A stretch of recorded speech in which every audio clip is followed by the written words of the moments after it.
What's up, everybody? Lil the Creator here, and today I'm doing a movie review on a movie called The Wild Robot that came out last year in September, and it was also nominated during the Golden Globe and also the Oscars.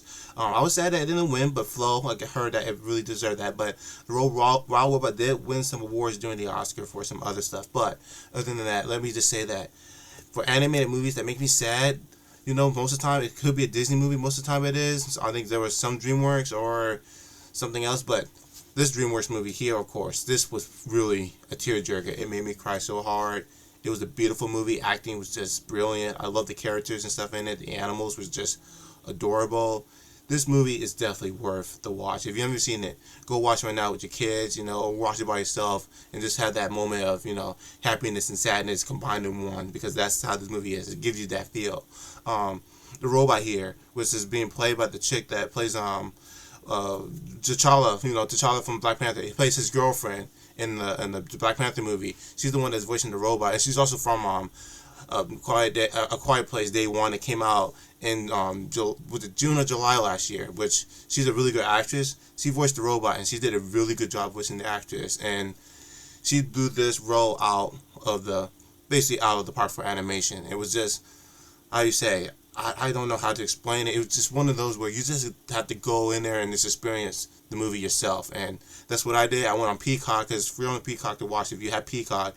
And it was just a movie that I just got entertained. It was just really entertaining. When critics said that this movie was up there being really good for animation, they really mean it. That it's up there being really good for entertainment, because I usually don't cry for animation movies, but this one made me cry because it was just shows you how an animate object, trying to learn to get emotions and trying to feel for a duckling that accidentally found and started taking care of it, and seeing it grow up to become a big duck and using it and trying to teach it a way to become like the other ducks so it can migrate every fall or summer. I don't know what season, and then come back and stuff. And it was a carefree type movie. I loved it.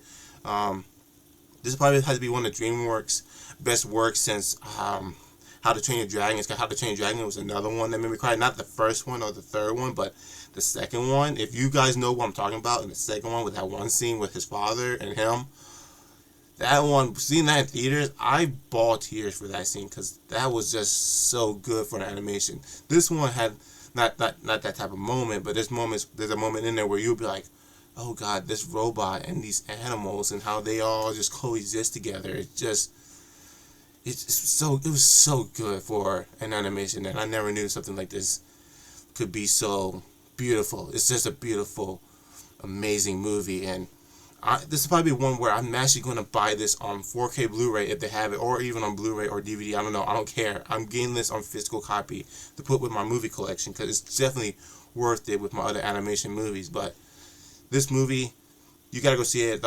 Pedro Pascal, he's also in this. He voiced the fox, and he did good with that role. I don't know who voiced the little duckling, but that person voiced him did a really good job. There was other animals that were being voiced by other actors and actresses, and they did so good with it. There's a was that possum? Yeah, there was a possum who acted like a mother, and she was just such a good mother role model character for her children.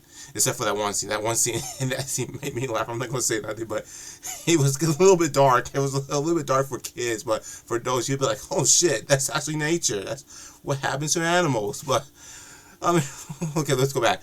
But other than that, I mean, everything else was heartwarming. It was a heartwarming felt movie, and you just feel for the characters. Every character I enjoy, there were no characters I hate, except for, I mean, maybe that the robots, the evil ones that try to take her back and take away from her wilderness and from her family of the animals. But I'm not gonna say nothing else because I don't want to spoil anything else of this movie, because you just got to go and watch it for yourself. This is movie definitely worth the watch, and when I mean it, I definitely mean it. I mean, this movie could, if this movie was if this movie was even way better than it was now, it could have been even nominated for Best Picture with all the other Best Picture nominee movies. But I mean, at least it got close to being nominated. At least it got nominated for Best Animation, which, even though it got beaten out by a movie called Flow, which I'm hoping to watch that soon. So, and then that, 10 out of 10, definitely worth a watch. Get it for my collection. Go out there, get Peacock if you have to. You go pay or do like a free trial and watch it and end your trial so you can see how good this movie is. I don't care. You gotta find a way to watch this movie because it's worth it. It's definitely worth it. But thank you for watching this video. I'll see you on my next one. Goodbye, everybody.